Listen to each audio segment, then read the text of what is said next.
Желіде жақсы жаңалық. Бұл видеомыз астына бір емес ондаған лайк бассаңыз тұрарлық.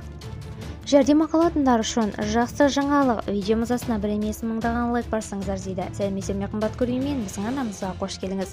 Әлемде және Қазақстанда бұл жатқан жаңалықтардың біріншілерден болып біліңіз келсе, арнамызға жазылып лайк басуды ұмытпаңыз.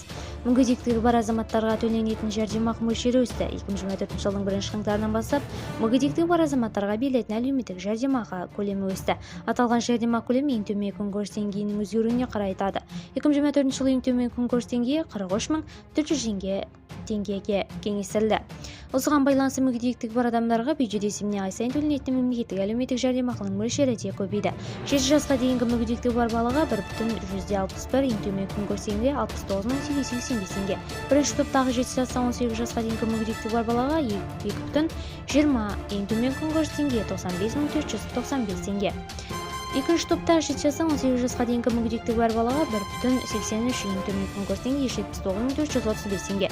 Үшінші топтағы 7 жастан 18 жасқа дейінгі мүгедектігі бар балаға 1,61, ең төмен күнкөріс деңгейі 69.885 теңге. Бала кезінде бірінші топтағы мүгедектігі бар адамдарға 2,20, ең төмен күнкөріс деңгейі 95.445 теңге болады. Видеомыз кеңінен таралып қажетті жерлерге жету үшін видеомызға лайк басып жақындарыңызға тезірек таратып қоюды ұмытпаңыз. Алайда жақсылық тарату оны жасаумен тең екенін ұмытпайық.